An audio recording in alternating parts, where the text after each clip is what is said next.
Hi friends, இன்றைக்கி மே 9ஆம் தேதி வியாழக்கிழமை பாண்டியன் ஸ்டோர் சீசன் 2ல் என்ன நடக்குதுன்னு சொல்லிட்டு பார்த்துடலாம். நேற்றே உட்காந்து பாண்டியன் வந்து யார் யாருக்கு எவ்வளோ ரேட்டில் வந்து ட்ரெஸ் எடுக்கணும் அப்படின்னு சொல்லிட்டு எல்லாமே பட்ஜெட் போட்டு தான் போகிறாரு. பார்த்தீங்கன்னா 1,00,000 தான் வந்து முடிச்சிடணும் ஷாப்பிங்கு அப்படின்ற மாதிரி.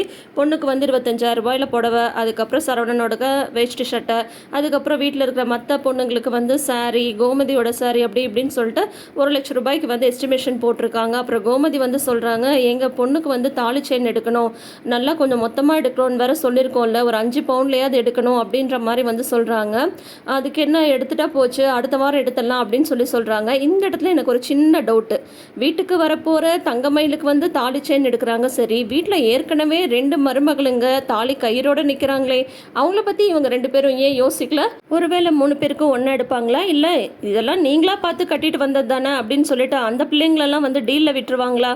ஆனால் கண்டிப்பாக வந்து கோமதி அந்த மாதிரிலாம் பண்ண மாட்டாங்கன்னு நம்மளுக்கு வந்து தெரியும். ஏன்னா மீனாவையும் ராஜியும் ரொம்ப ரொம்ப பிடிக்கும். ராஜி வந்து இவங்களா பார்த்து கூட்டிகிட்டு வந்த மருமக தானே, என்ன தான் பண்ணுறாங்கன்னு சொல்லிட்டு பார்க்கலாமே.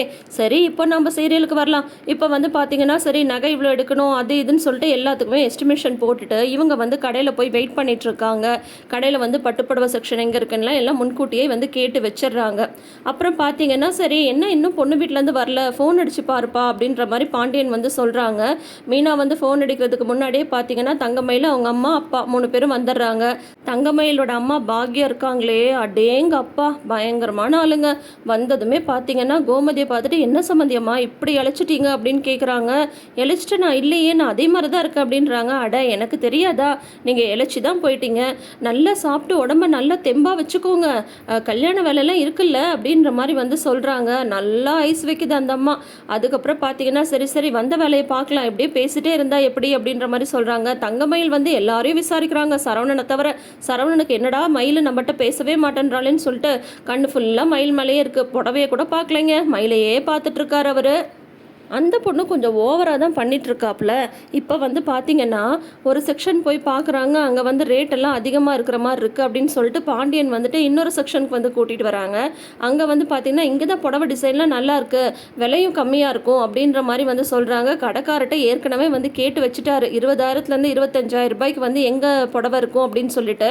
அதுக்கப்புறம் கோமதியோட காலை வந்து சொல்கிறாரு, கோமதி 20,000 ரூபான்னு நம்ம சொல்ல வேணாம், அந்த பொண்ணுக்கு பிடிக்கிற புடவை எடுக்கட்டும், ஏன்னா இந்த செக்ஷனில் ஃபுல்லாகவே வந்து அந்த ரேட்டில் தான் இருக்குது அப்படின்ற மாதிரி பாண்டியன் வர புத்திசாலித்தனமாக யோசிச்சா. கோமதி வந்துட்டு, மயிலே உனக்கு பிடிச்சது நீ எடுமா, விலையை பற்றியெல்லாம் ஒன்றும் இல்லை அப்படின்னு சொல்லிடுறாங்க. உடனே வந்து பார்த்தீங்கன்னா 69,000 ரூபாய்க்கு ஒரு புடவையை வந்து செலக்ட் பண்ணுறாங்க. தங்க மயிலே எனக்கு இதே தான் வேணும் அப்படின்றாங்க. சரவணனும் வந்து ஆமாம் மயிலுக்கு இதுதான் நல்லாயிருக்கும் அப்படின்னு சொல்கிறாங்க. பாண்டியன் வந்து ரேட்டை பார்த்துட்டு அவருக்கு வந்து ஐயோ இது என்னடா நம்ம பட்ஜெட்டுக்கு மேலே இருக்குது அப்படின்னு சொல்லிட்டு உடனே வந்துட்டு இருங்க நான் வந்துடுறேன் அப்படின்னு சொல்லிட்டு அப்படியே போய் பார்க்குறாரு.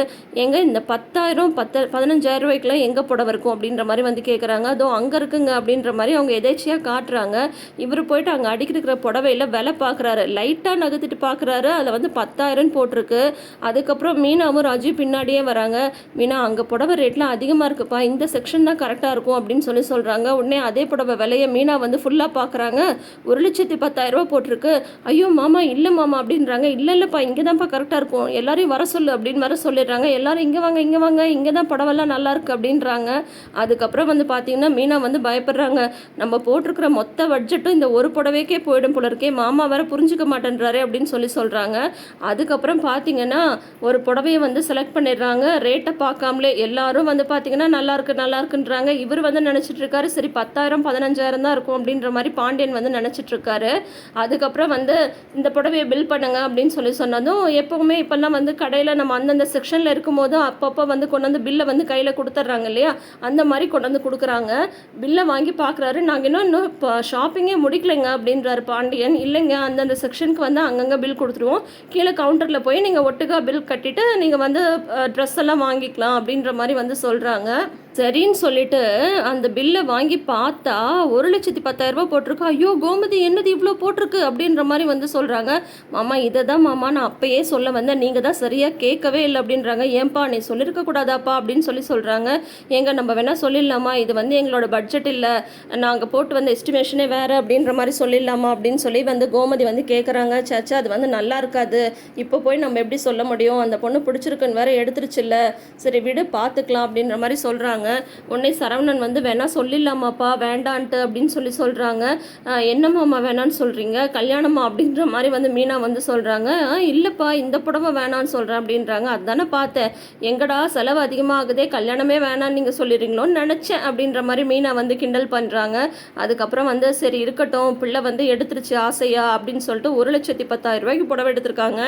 சரி மற்றவங்களுக்குலாம் புடவைய பார்க்கலாம் அப்படின்னு சொல்லிட்டு இவங்க போகும்போது பார்த்தீங்கன்னா, உடனே வந்து மயிலோட அம்மா சொல்கிறாங்க, இது வந்து முகூர்த்தத்துக்கு தானே எடுத்திருக்கு, ரிசப்ஷனுக்கு எடுக்க வேணாமா, ரிசப்ஷனுக்கு புடவை எடுக்கணும்ல அப்படின்னதும், ரிசப்ஷனுக்கும் புடவை எடுக்கணுமா அப்படின்ற மாதிரி பாண்டியன் வந்து கேட்குறாங்க.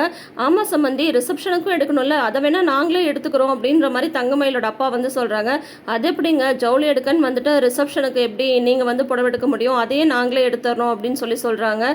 இவங்களும் ஒரு லூஸுங்க, நிஜமாவே சொல்கிறேன். இப்போ வந்து பார்த்தீங்கன்னா மறுபடியும் அதே ரேட்டில் வந்து புடவையை பார்க்குறதுக்காக போகிறாங்க அம்மாவும் பொண்ணும். உடனே வந்து பாண்டியன் வந்து உஷாராக கூப்பிட்டு மீனாட்ட வந்து சொல்லிடுறாங்க, மீனா நீ கொஞ்சம் கூடயே போப்பா, இவ்வளோ பட்ஜெட்லாம் நம்மளால் தாக்கு பிடிக்க முடியாது, கொஞ்சம் பார்த்து கம்மி ரேட்டில் அவங்க எடுக்கிற மாதிரி பாரு அப்படின்ற மாதிரி வந்து சொல்லி மீனாவையும் ராஜியும் கூடயே அனுப்பிச்சி வச்சிடுறாங்க. அதுக்கப்புறம் அவங்க காட்டுற புடவெல்லாம் இது நல்லா இல்லை அது நல்லா இல்லைன்னு சொல்லிட்டு மீனா கூடயே இருந்து அவங்க பட்ஜெட்டில் கொஞ்சம் கம்மி விலையில் இருக்கிற மாதிரி ஒரு புடவையை செலக்ட் பண்ணுற மாதிரி செலக்ட் பண்ணுறாங்க. அது பார்த்தீங்கன்னா அந்த தங்கமயிலுக்கு வந்து பிடிக்கவே இல்லை, இந்த புடவை நல்லாவே இல்லை அப்படின்றாங்க. உடனே மீனா வந்து சொல்கிறாங்க, உங்கள் கலருக்கு இந்த புடவை தாங்க சூப்பராக எடுப்பாக இருக்கும் இல்லை மாமா அப்படின்னு சொல்லிட்டு சரவணன்ட்ட வந்து கேட்குறாங்க. சரவணனும் வந்து மயிலோட முகத்தை பார்த்துட்டு உடனே அவரும் வந்து ஆமாம் நல்லா இல்லை அப்படின்ற மாதிரி சொல்ல வராரு. ஆனால் வந்து மீனா வந்து ஒரே பிடிவாதமாக இல்லை இந்த புடவை தான் சூப்பராக இருக்குது, ஃபோட்டோக்கெல்லாம் இதுதான் நல்லாயிருக்கும் அப்படின்ற மாதிரி வந்து சொல்கிறாங்க. எப்படியோ ஒரு வழியாக இந்த விஷயத்தை வந்து சொல்லிட்டு இருக்கும்போதே பார்த்தீங்கன்னா எபிசோடை வந்து முடிச்சிருக்காங்க. இப்போ வந்து என்ன நடக்க போகுது, மீனா எடுத்த அந்த புடவையை வந்து மயில் ஒத்துக்கிறாங்களா இல்லை ரிசப்ஷனுக்கும் 1,50,000 புடவை எடுக்கிறாங்களான்றத நாளைக்கு எபிசோடை பார்த்து தெரிஞ்சுக்கலாம். ஆக மொத்தம் பார்த்தீங்கன்னா இவங்க தலையில் சூப்பராக மிளகா அரைச்சிட்டு இருக்காங்க தங்கமயில் குடும்பத்தில். இவங்க எப்போ தான் அதை வந்து தெரிஞ்சுக்க போகிறாங்க என்னன்றது தான் தெரியல. இவங்க பண்ணுறது எல்லாமே 1ஆம் நம்பர் ஃப்ராடுத்தனமாக இருக்குது. பார்க்கலாம் எப்போ தான் உண்மை தெரிய வரும்னு சொல்லிட்டு. அதுக்கு முன்னாடி நீங்கள் இன்னும் நம்ம சேனலை சப்ஸ்கிரைப் பண்ணாமல் வீடியோஸ் பார்க்குறீங்கன்ற மாதிரி தான் இப்போயே சப்ஸ்கிரைப் பண்ணிக்கோங்க. நோட்டிஃபிகேஷன் பெல் ஐக்கானில் ஆல் சிம்பிள் கிளிக் பண்ணிக்கோங்க. தேங்க்யூ.